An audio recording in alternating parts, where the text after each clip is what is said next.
This is Quantum Flow Radio, organizing thought particles into a flow of collective consciousness. All right, so here we are again. I'm the guy that always starts this thing, right? You're supposed to. Am I? Yeah. Okay. So welcome. How you doing? How am I doing? Yeah. How you doing? Well, to be perfectly honest, I'm doing great. Great is always a great option. Yeah. I should have used Doing another good. word, but yeah, you get the point. And how are you doing? I'm doing great. Good. Yeah. Great. Good. It's a great day. It's beautiful outside, beautiful inside, That's right. kind of like us. Only we got to get through all the dust and dirt first, you know. So we have a lot of things that we want to talk about in these gatherings. Always. And you presented an amazing and remarkable list today. I love some of the stuff that's on our coming. It's going to be radio shows. exciting. Yeah. I'm sure lots of people are waiting on the edge of their seat. On the edge. Yes. Yeah, exactly. So today we said that maybe since gender seems to be such a confusing topic these days in the public and in the news and in social media and all that, that maybe we might tackle that a little bit. Yeah. Highly debated. Yes. Yes. And highly argued. Argued. Yes. And what right? And everybody this, has and this skin right, in the game, right? Exactly. But That's my best joke today. that's perfect. Yeah. It works. So here's the thing. I think that there's just a vast amount of confusion when it comes to the term gender and the law of gender, which is a universal law brought to us by Hermes and so many other people before and after that. But the confusing part of it is that people, we have masculine and feminine, but it doesn't necessarily mean male and female or he and she or that kind of a thing. It's not just based on indoor or outdoor plumbing.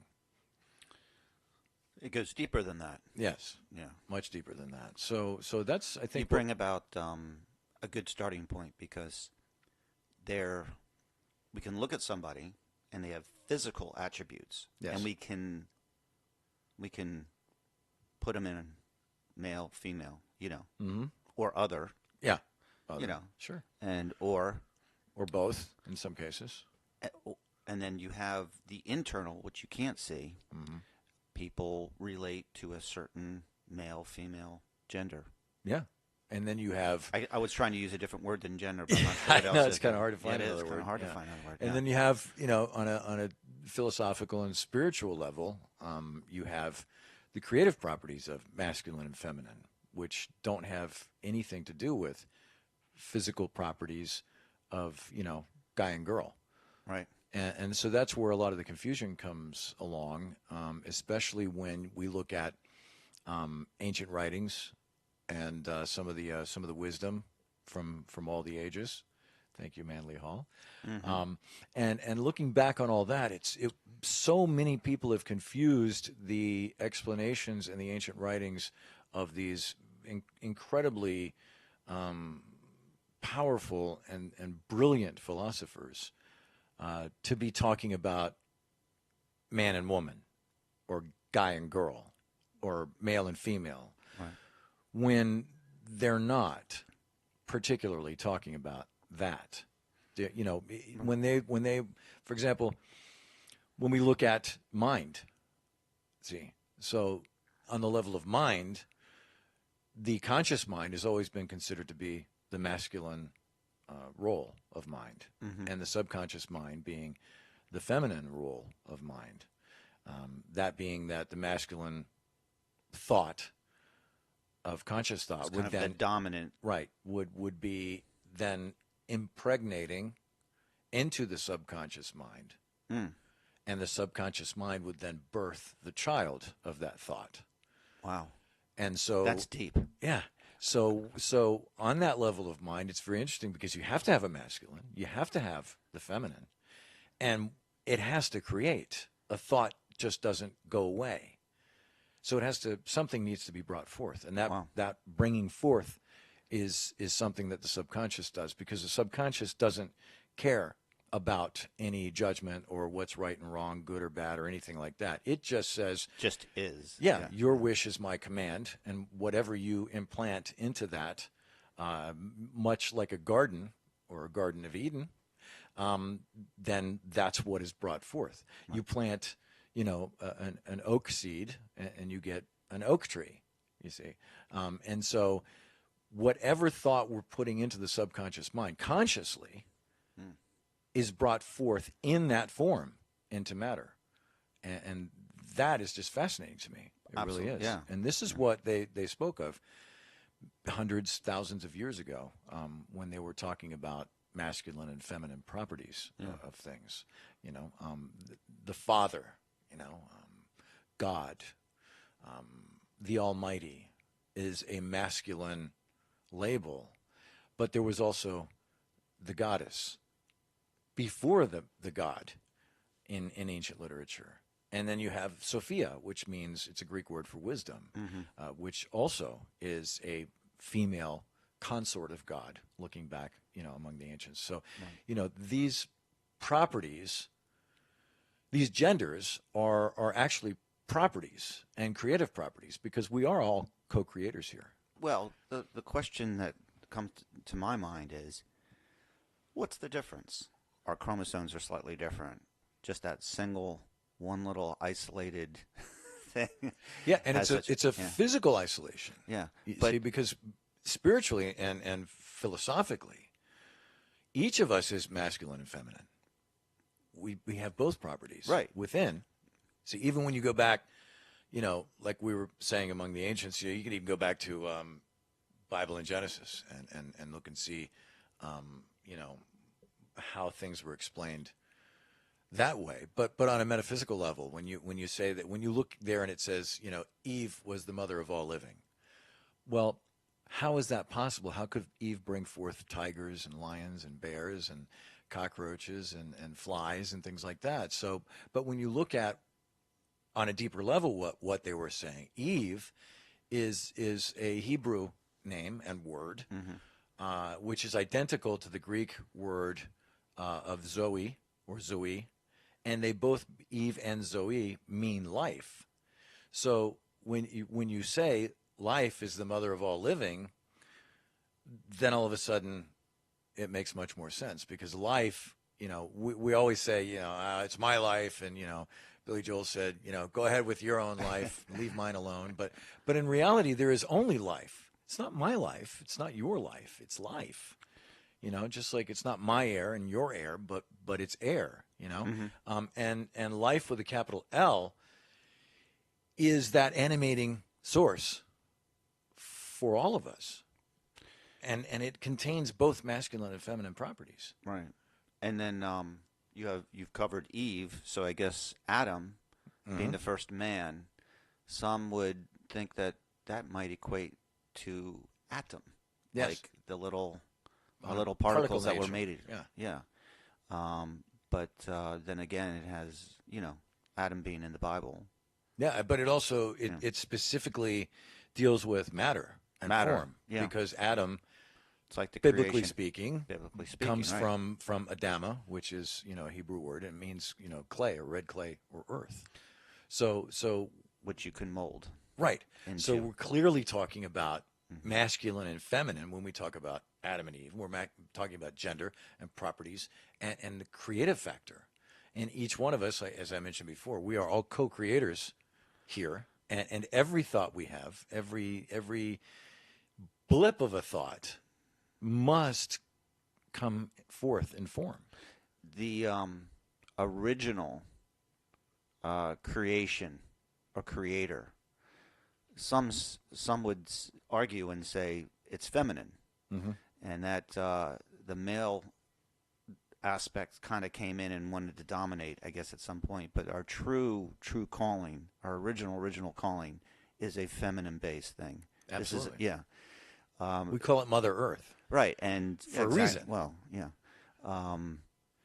We tend to create with our feminine side, and then, hate to say it, but more destruct with the male side, or male side being more aggressive, Exactly. It's interesting you say side too, because again, going back So we to have Genesis, when we were talking about Adam and Eve, and I don't mean to just drop into the Bible on this, but these are just ancient writings. They come from Egypt. They come from everywhere. well, we're bouncing this topic off this. Yeah. So when we had the Adam and Eve thing, people say, well, God put Adam to sleep and took a rib and all that stuff. But the rib is a poor translation when you look back at the original Hebrew. It's actually a side. How so?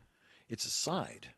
That was what was told in the story, was that a side of Adam was taken. Not just a rib. Not just a rib, but a side, a portion or a part. So if you were to see the masculine and feminine as sides of someone, then that feminine side was extracted from the principle of Adam, from the male principle, and then an understanding of that being the creative factor and the oneness of all things. Then we seek and we search constantly to find our feminine side, so that we can rejoin what had been separated at that time. Right. And this deals with consciousness. It goes into so many different Aspects elements. of our Exactly. My firm belief is we possess both. And a lot of very masculine guys may not like to hear that, so to speak, because every male has a feminine side, and it permeates in different aspects. It can be more physical, but it can be more of the creative, empathetic, caring. Right. I mean, some fathers or males have to, well, they're just better adapted. They're just more, they're molded with a feminine touch. And this is actually good. I mean, it's better to be balanced than just one way or another. And then vice versa. I think you have women that have a more aggressive, maybe masculine side to themselves. That's just the way it is. And I think where we're coming right now through time is people are expressing these more exteriorly. Sides. Yeah, sides, exactly. Yeah. And it's becoming at least more okay now. Yeah, and There's you're coming more okayness. comfortable with how they want to express themselves. But I'd like to think that there is no right or wrong in that expression. But then you can drill down a little bit further and you can get into the sexual overtones of this. Yeah, because absolutely. we can't avoid that, because this is what's going on. And I mean, we're in a very sexual environment. Right. It's everywhere. Yep. And it's almost become a lot of it commonplace. Yeah, and sex at that level Sells. it does. It sells. Oh, trust me, it sells. So at that level, we're dealing with specifically a physical realm of matter, Right. and dealing with bodies, and the desire that certain bodies have to be with other bodies and things like that. Can we go here? I mean, can we talk about this? Oh yeah, absolutely. I think a lot of people would find this interesting. Yeah. Because that is such a big part of our life. I mean, it may not. You kind of grow into it, but those early years, teenage years, you start exploring things. Yes. Your mind. Yes. And The awkwardness of the awkwardness age. of all of it. Yeah. And you're trying to figure out who you are, how you fit in all of this, and most importantly, what you like, what your tastes are. I mean, everyone has a certain taste. Sure. They have a certain liking, and they want to portray themselves in a certain way. Am I a jock? Yep. Am I a hippie? Yep. Am I an intellect? Am I a nerd? These all kind of take on different personas, and then some of them are more masculine, some more feminine. Yeah. Like if you wanted to be an actor or in a play as opposed to playing football. Right. People are going to make and they're going to draw conclusions. Oh, he's... Yeah, he's in the drama department, and he's. But this is where we need player. to... I'd like to see us put all this labeling aside. Right. And move on. That would be and I'll tell awesome you where, and amazing. I'll tell you where I would draw the line. We don't have to get there quite yet, but there is a line that needs to be drawn where I think that the dark powers, the dark forces, are forcing us into deviant behavior. Yeah, to say the least.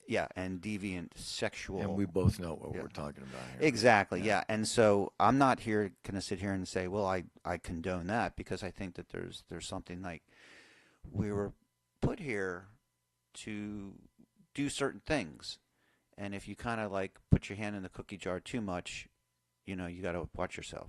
Yep, exactly. I'm not sure if that's a good... you also in these ages, okay? Yes. And I mean, age of a person ages, not eons, but they're very formative years.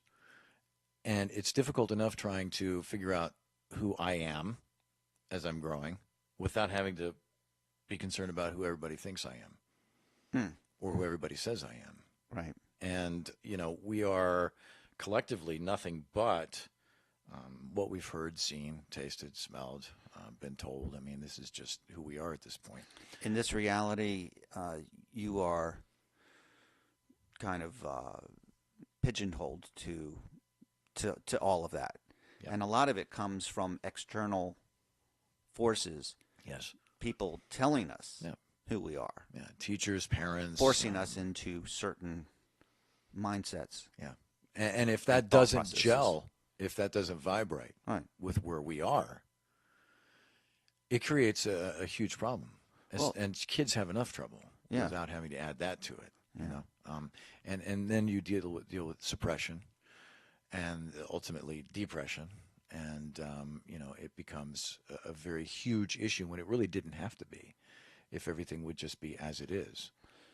Some of it, the uncomfortability of it all comes from other people that are not willing to be open. Right. That's right. It's fear. So, yeah, but then again, I see stuff, and I'd like to consider myself somewhat open-minded.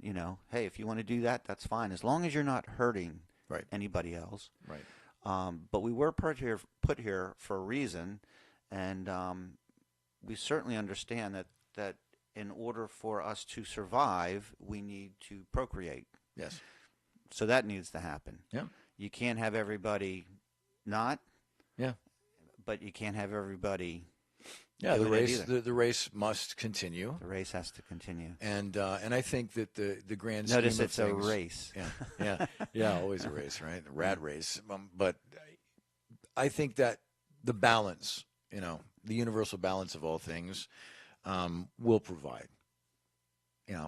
We'll have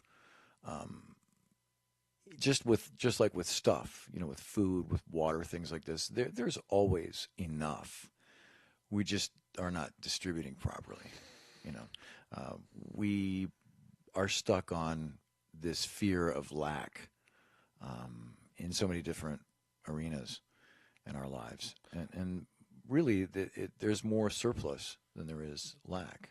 I worked in the restaurant business when I was a really young kid. Waiting tables, not waiting tables, but clearing tables. Busboy, stuff like that. And I just remember back then how much food just went to waste in one restaurant every night. The stuff that went in the trash was just absurd. That was a very long time ago, and it's probably gotten 10 times worse now. And so we're very fortunate here in this country. Worst job I ever had was washing dishes. Right? In a restaurant for about a week. Yeah. I couldn't take it after that. It's tough. And you see a lot of waste. Yeah. Yeah. Yeah. And it was by hand back then. It was all no by, Hobarts, no automatic systems, but you washed it by hand. And so I don't subscribe to lack, and I do believe that there is a universal system of balance that provides for everything, and that also extends to procreating and babies and all of that stuff. You'll notice that nobody ever had us get a license to make babies or take any courses or anything like that. It's just it's a thing. You can just procreate anytime you want. But you can't drive anytime you want. You have to license for that. You didn't get the manual? No, I didn't get the manual. Okay, well, yeah. usually they hand you a manual. Yeah, no, I didn't get the manual. And, you look at all that. We have to have a license to get married. We have to have a license but we don't have to have anything to procreate. Did you have sex education in school? No. We did. Yeah. Yeah, it was really weird. I guess. Yeah. Yeah. Because it was at a point where you kind of already knew everything. So then, you just kind of snickering at the teacher as she or he, we had a woman who did it, and she tried to diplomatically tell us everything, and I'm trying not to be too colorful here, but I'll kind of skirt around the topics. But yeah, she's like trying to explain the methodology and everything. And then I remember at one point she's saying it needs to be with a partner that you care about, and I'm going, that didn't really translate a lot to the guys I knew growing up in high school and college. I hate to say that, but there is a certain male mentality where they look at other people as objects. Right. And this is I can tell you from a male's perspective, this is very much the case. And this is where you kind of get into what a lot of the problems are. Yeah. Between male and female. Yeah. And all the way back to patriarchal societies. Right. And so religions. Talking about lack, you mentioned lack. Well, I think the male psyche is lacking. It's almost enough is never enough. Yeah. Whether it be actual physical contact, but then it can just be, there's you can. Some guys have problems, with pictures or porn, or it can be a lot of different things, and then this can extend even into sexual deviant behavior towards children. Anybody. It could be any category. Yeah. I mean, you don't hear too much about people going after really old people, right? For some reason. Yeah, you don't. Although there is I've read stories about the old folks in the old folks home, being much more active than people imagine them be. Well, they should be. I mean, what else is there to do? You should be rewarded. By the time you get to the old age home, what else is there to do? Yeah, and if you still can. Yeah, then Godspeed, right? So, yeah, and here's the thing. Looking at all this leads down the road of judgment from so many people. Everybody has an opinion about stuff, and everybody's going to, judge stuff. Mm-hmm. When really, I think you hit upon a very important point, and that is if you're not hurting anyone else, including yourself, in the process, and it's consensual and it's legal of legal age, and it's behind closed doors, then how is that point to be argued? This is not to be, well, actually, I'll say this in jest, but we all have sexual organs. Why not use them responsibly? Right. If you can use them. Right. But boy, we're really getting into some, this is dicey stuff here because, I think a lot of people are going to be on different sides of this, but we can all, I would like to think we all can agree as humans that one of the most wonderful experiences we can have here in this reality on earth is to share a loving experience, have sexual intercourse with another person where, it's a win-win relationship. Yeah, absolutely. And this is usually in relationships where people have made a commitment, they're married, or they're, hey, we're going out, this. Or there's just simple involvement of just love. Yeah, and love. And to show the expression of love in a physical manifestation, and to make the other person happy, doing things with them where you culminate into a beautiful aha. Right, right, exactly. And this is magical, right? And yes, absolutely. And unfortunately, growing up, for many people, particularly perhaps in the church system, where all of that stuff is frowned upon and looked upon as dirty or sinful, Yet to have kids, it's an act you have to do. So Right. I always found that isn't that kind of a weird hitch? Yeah. Yeah. I mean, it is. it doesn't make sense. No, it doesn't at all. But it's the fear and guilt thing. Right. You know, They and that control you carries by- on. Yeah, and that carries on into adulthood. So even when I've known plenty of people that are in, a marriage or some type of relationship that when the time comes for intimacy, they're still carrying guilt for doing that.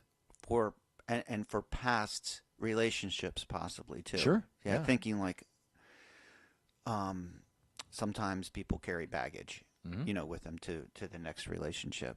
Shouldn't do that, but No, because it's not the same relationship. but if you have the guilt complex, Yeah. this is bad. Yeah. And so this relates exactly to conscious awareness. Yeah. In that sometimes we need to let go Yeah. of these fear thoughts and regrets of whatever happened. Ancient Chinese proverb: "Let go or be dragged." Yes. And so many times, like you said, we do need to let that go, and we are addicted to familiarity in many ways. So if we're having a guilty feeling, if we're having some sort of a bad vibe from something we're doing, based on either what we've been taught, what we've been told, or a previous relationship or event, we seem to just continue to carry it on. Like you said, just that continuous baggage. But who tells us that it's good or bad? This is all part of the conditioning we get as a young child growing up. There really is no good or bad. parents- There's just consequences. Yeah, well, again, consequences and benefits. Again, I really think that, we have to conduct ourselves through our moral inner compass, and that we know when we've crossed the line. Yeah.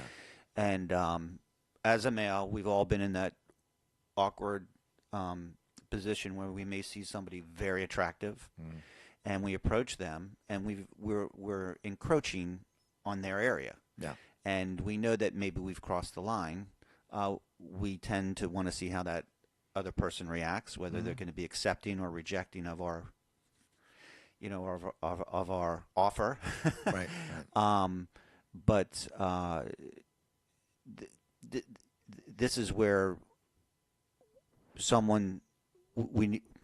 it's just you can tell as we grow, a lot of young people don't have that checks and balance of the consciousness, and they're very aggressive, and they'll go after people in a manner that's and we're seeing that very much. I mean, it's in Hollywood, and it's Washington, and Washington, it's everywhere. When you inside the church system as well. It can be male to female, female to male, male to child. I mean, it doesn't matter. It's just there.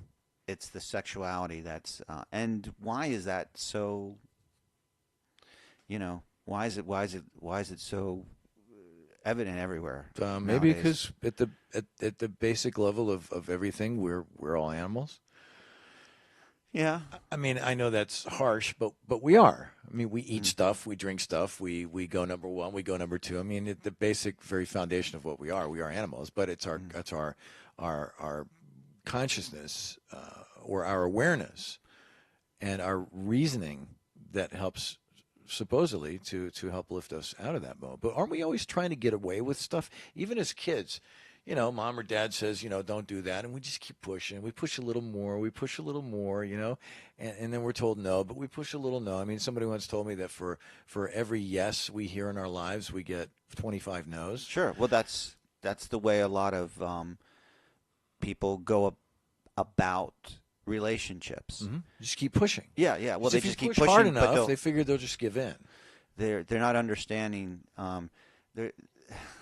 They may not be really looking for relationship. Right. They may just be looking for sex. Right. Or a sexual encounter. Right. And then that just continues. And then some people are unable, possibly, to love. And I believe that they may not possess this male-female understanding within them. They might just be lacking the other gender, so to speak. Yeah, or just not. Sorry, I was off mic. Or just I thought you were not. falling out of your chair. Yeah, just not choose not to recognize it. Right. Yeah. Yeah. They're not open, and they're certainly not somebody that sees it from the other person's perspective. Put it this way: you're at a bar. Right. A guy's coming up, and he's hitting on this, attractive girl. She doesn't want any part of him, but he's not getting it. He doesn't understand. He's not seeing it from her perspective. Oh, No, you 'cause mean he's I'm thinking bothering you? I'm sorry. You know what? I'm gonna leave you alone. No, that's just. Yeah, he's thinking, well, she wouldn't be here if she wasn't looking for this. And then he's probably Because that's why he's there. yeah. But That's how we look at it. There's certain other things like alcohol that contribute to this this behavior too. Yep. Listen, I'm not trying to judge. We're just discussing here. Right. And we're touching a lot of very touchy kind of subjects because this is kind of gets down to really the crux of our behavior. Yeah. And the male is different than the female. I mean, you see some females act, and in fact, they've been confusing us. And I think you brought that up right at the beginning. There's a confusion that goes on because you see the masculinity of women. Yeah. Personally, you see some of these women in movies. Yeah. They're like Rambo. Yeah. Yeah. I'm not sure if that's attractive, but for some reason, I guess they think it sells tickets. Yeah. But and when we look at taste or individual taste between people, it varies greatly among people. I mean, those of us that can see, unfortunately, there are some folks that don't have eyesight, which is very, very sad to me. I think it's tragic. Real eyesight, or No, actually, real eyesight. Sure. But those of us that can see, I've always said, if you didn't have any of your senses, you'd never ever commit a crime. You wouldn't know what a crime is. Right. So you'd have to have all of these senses. So when we see people, just I went to a mall the other day. It's been decades since I've been to a mall. And it's a great place to people, people watch. Right. So you look around, you go, wow, I mean, you'll see this one with that one and that one with this one, and you think, what is it that brought them together? What was alcohol it? Again. Yeah, right. So you wonder, what is the attraction there? And so many times, it's much more than just a physical attraction. Of course, but you've worn that out. You've gone to the bars, you've done this, you've done that, and then eventually you meet somebody who does it for you in so many different ways, and it becomes a spiritual and an emotional relationship now. I believe we have these occurrences very few times in our life, and we need to embrace them and make sure that we're paying attention. But the initial attraction could be physical, but when there's this is a person of interest, everything about them, it's a lot deeper than just the physical.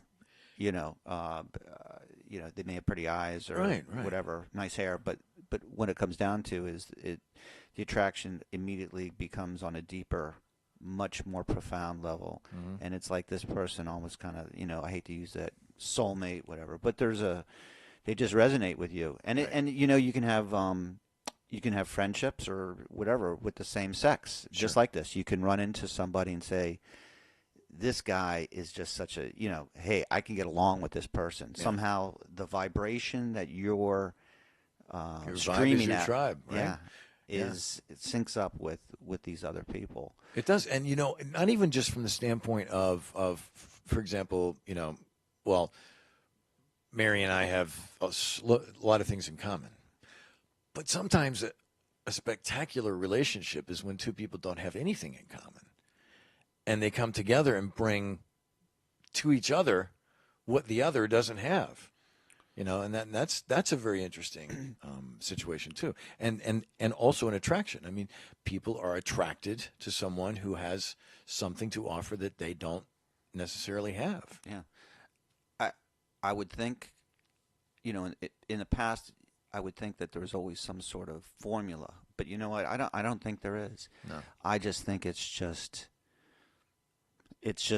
it's all just out there, and it doesn't have to have any rhyme or reason. Who you're attracted to, why you're attracted to them, why you act like you do, how you want to present yourself.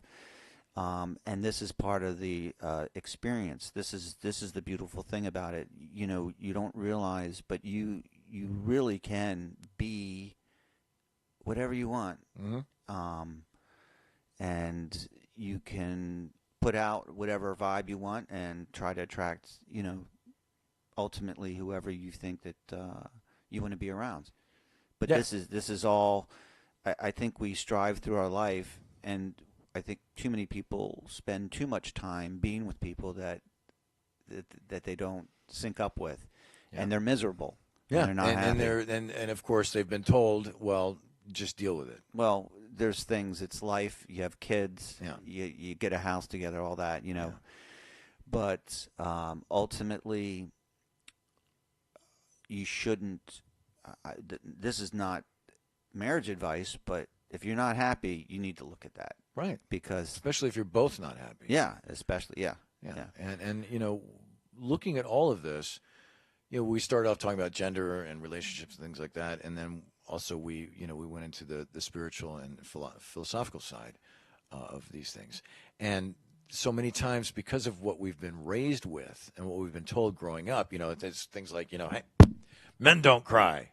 You know, right. We don't. Wait, men in our family, we don't cry. You know, be a man. Yeah, be a like man. That. Right. Yeah. What does that mean? Right. So, you know, and did women ever hear "be a girl"? I don't know. I mean, be a lady. Yeah, be a lady. Yeah. There you go. There you go. Be a lady. So again, beating people up for things, and so you're oppressed. I've always been one that, you know, I cry. Sure. I'm a guy, but man, I can bust out a tear just like anybody else, especially because I'm an empath. Right. So when I see people hurting and suffering, when I see animals, you know, I just hear throughout, you know, this area that we live in, you know, there are rural parts of this area, and I see, you know, roadkill, and it just it hurts me. You know what I mean? And I'm like that. So if you're constantly suppressing that, if you're a person that, you know, if you're a guy, and you feel that there's a moment that you have to cry, you suppress it, and that really messes up your body and your mind and everything else. You need to just let it go. I mean, I teach so much to people about oneness and the oneness of all things, and how there is no, you know, I forgot who it was that said it. It was a very wise sage. Somebody asked him, what is the best way to treat others? And the answer was, there are no others. So, you know, we treat are all, like you treat yourself. Right. So we are all just an individualized essence of this whole thing. You know what I mean? Rays of the sun, whatever you want to call it. So if somebody walks into the room and they're crying and don't say a word, but so many times you start crying, but you don't even know why they're crying. So why are you crying? Yeah, because you're them. Because there's a certain element of them that is you, and vice versa. So why suppress that? Why let it out? You've conjured up. I'm going to share this with you because it's an observation I've made as I've woken up. And again, waking up, everyone's in different stages. I've gone through, I think, a lot, but and I've come to the conclusion I am a certain empath. I don't know if I'm on your level or what level, but I do feel other people. And when I fully when I've woken up, and I've noticed this in about the last year, that I see when I look at other people or I interact with other people, I really do see them as me. And the weird thing is, I don't judge them like I would used to. I would be a lot more compassionate, very patient with them. But the scary thing, and I'm not sure if this is an age thing or whether this comes with the territory, but I don't size people up with good looking, bad looking, or attractive, non-attractive. Sure. Yeah. I just see people as people. And I don't know. I just, I think in my youth, and we were kind of conditioned to do this, you know, you always, you know, which is the cutest puppy, you know, and now when I see all the puppies, I just see all the puppies. Yeah. I'm not looking for the cutest or whatever.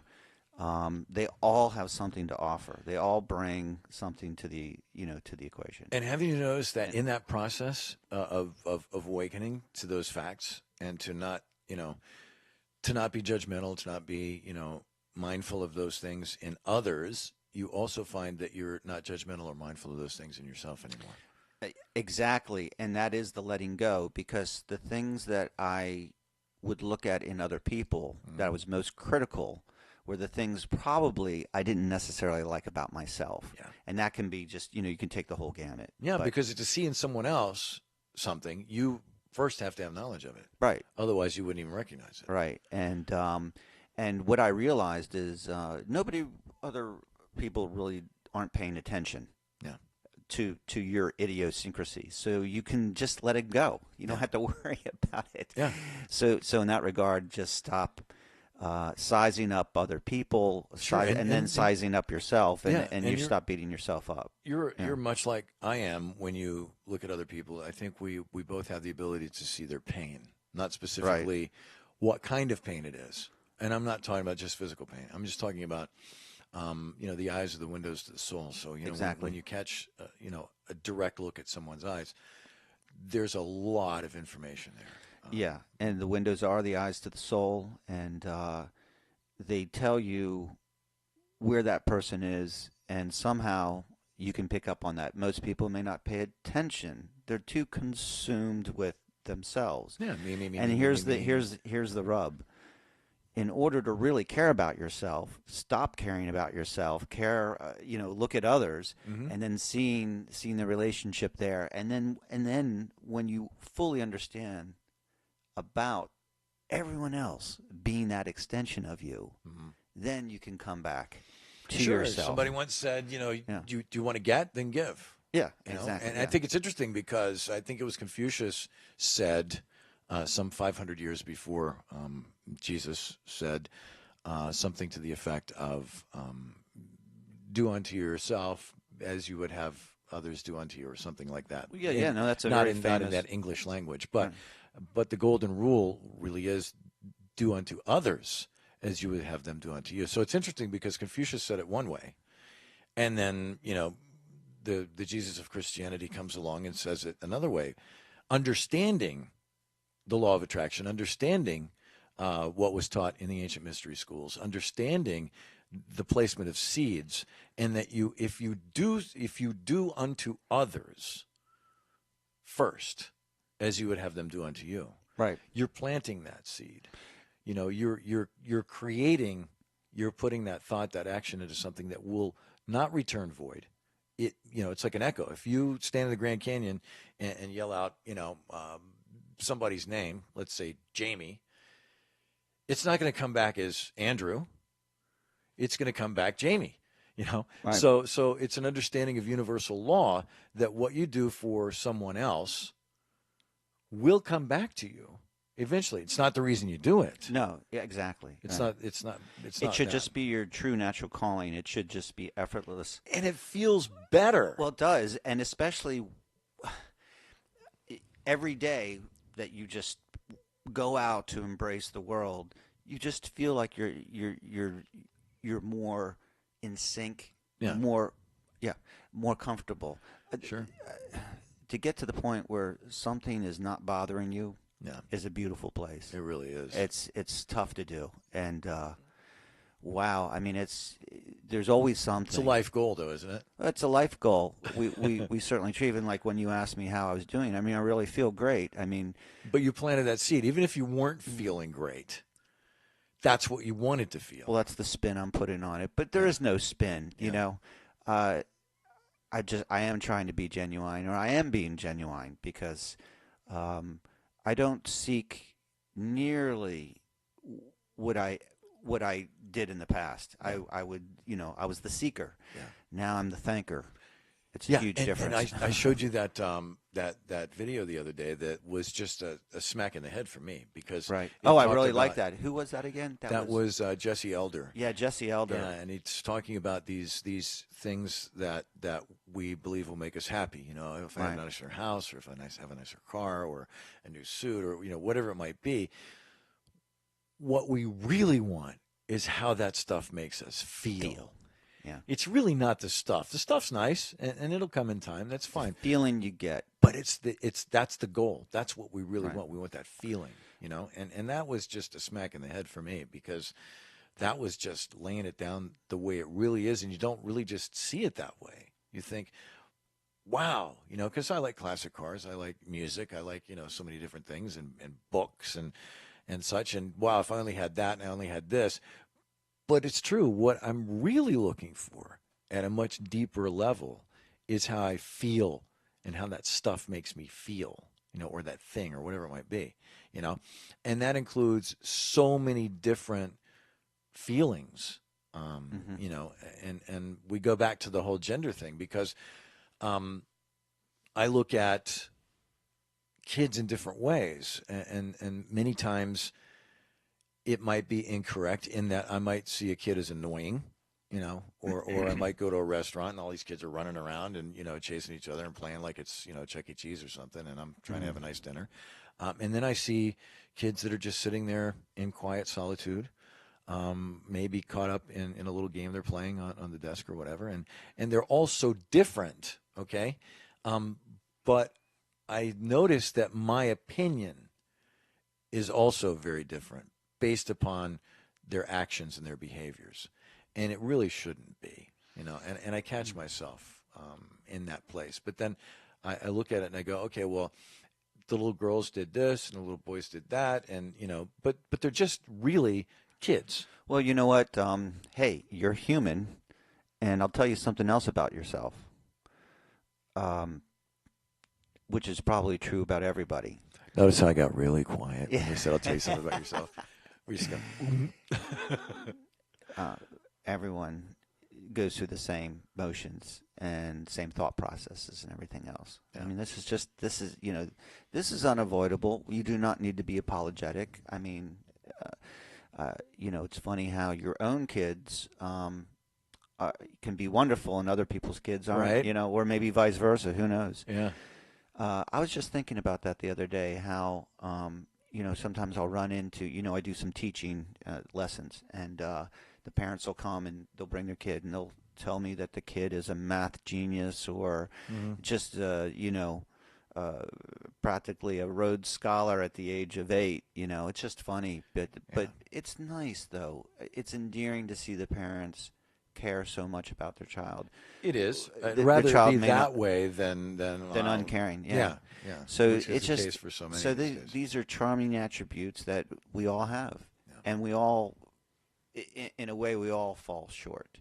When it relates to the one thing I can tell you is I don't have any gender bias when it comes to kids. I view kids as kind of either in the category of obedient or not. You know, I hate to say that, but Yeah. And the interesting part about the kids, again, we were talking about the whole gender thing, is that, when you're growing up, when you're a kid, and let's say they'll bring up the crying thing again. Let's say you're a little boy and you're crying. Okay, well, when you're a little boy and you're crying, it's okay. But then as you get a little bit older, all of a sudden it's not okay anymore. You know what I mean? Mm-hmm. Among parents and society and things like that. There's a song, Big Boys Don't Cry. Right. Big Boys Don't Cry. Boys 10cc. Don't cry. I was thinking of the 10cc. Oh, okay. Yeah. But was that Frankie Valli? Yeah, I think that's Frankie Valli. Yeah. So here's the thing. So you hear this, hey, boys don't cry or whatever. Or don't do that, you look like a little girl or something like that. These sort of phrases that come out. Yet we move on to another phase where, for example, if a man is a single parent and the child gets him a Mother's Day card, it's awesome.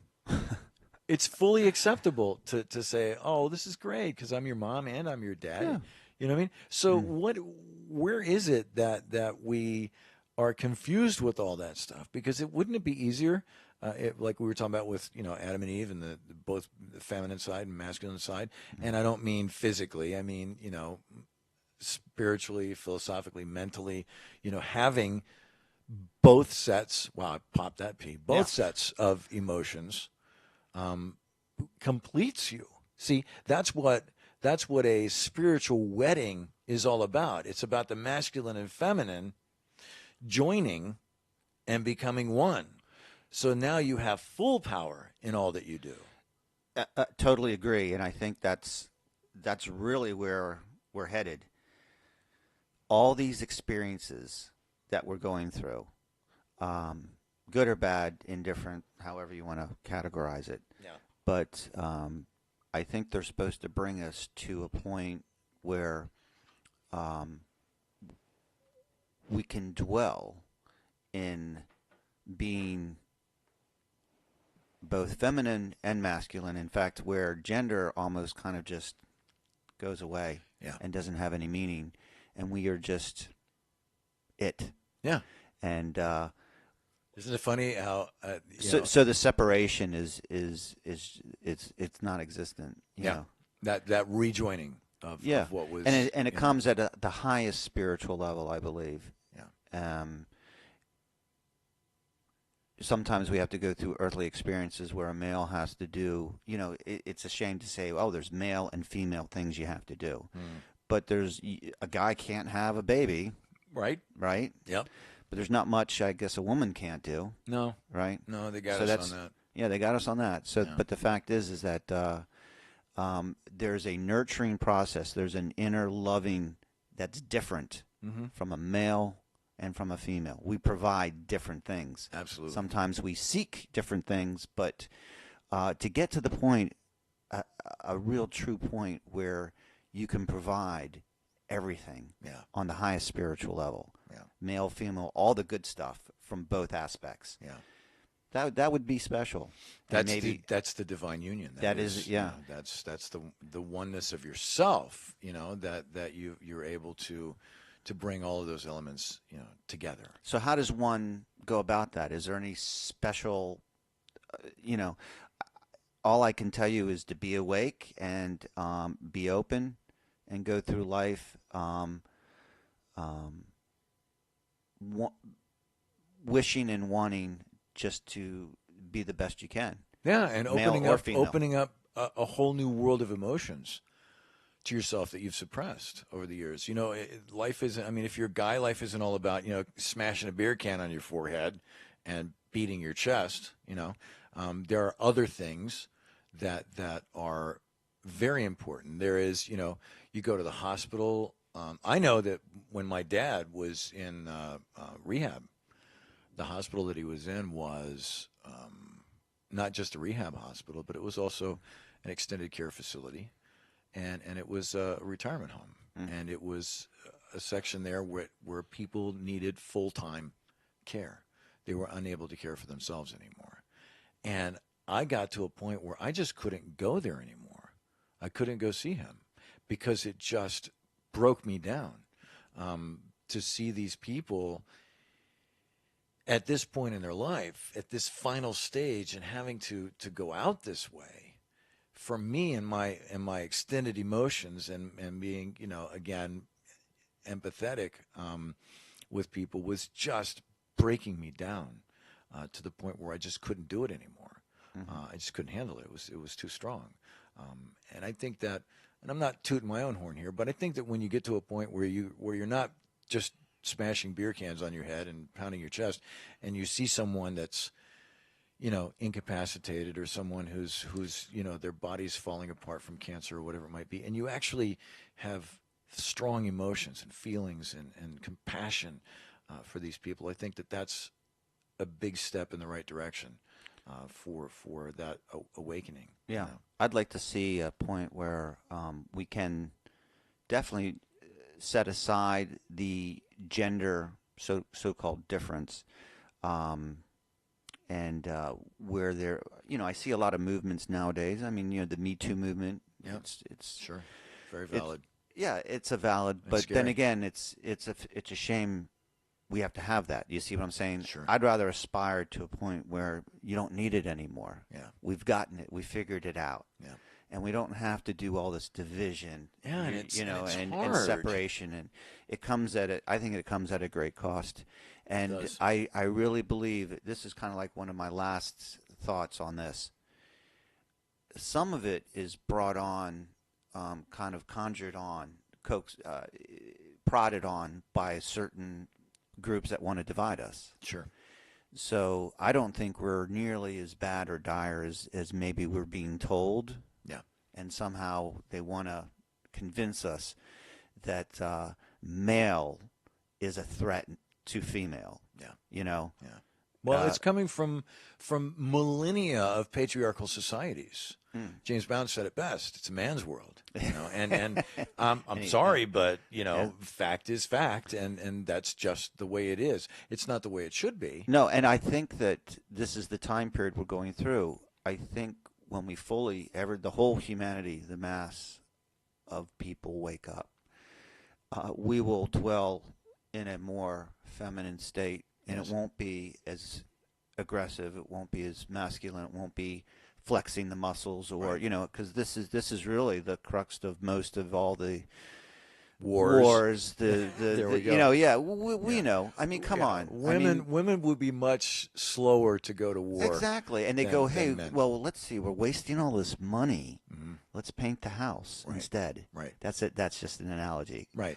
But hey, we don't have to do all this. Yeah. All this. But anyway. But also part of the fact that they've given birth, if they have children, if they've given birth, then they have that extra element to see. You talk about the war and things like that. To see all of these people that are going to be involved, perhaps die, or suffer as their children, and I think that is so very important to all of us to have that view.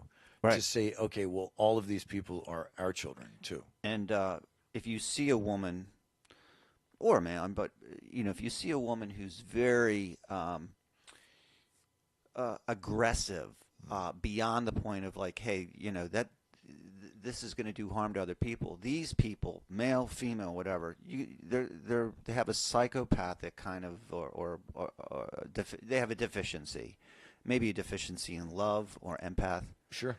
But empathy, who knows? Perhaps something they never got. Yeah, something they never got. Maybe they never got loved when they were young. They've never received in order they don't know how to give. Or the wrong kind. Exactly. Yeah. Well, thank you for another great time. Awesome. This was there's a lot of stuff on this topic, and I'm not sure. Hopefully, we provided some insight and some good discussion, but trying to be careful not to go down too far into some of this stuff. Sure. We have to keep it PG, let's just say. Yeah, absolutely. And we're also, we know a lot of stuff, but there's a lot of stuff that we don't know. No. So, we can just touch on our own experiences and how that may play out. But no, this has been good. Heavy discussion today. Good stuff. Okay, my friend. Thanks, buddy. Talk soon. Take care. All right. You've been listening to Quantum Flow Radio. Email us online at quantumflowradio@gmail.com.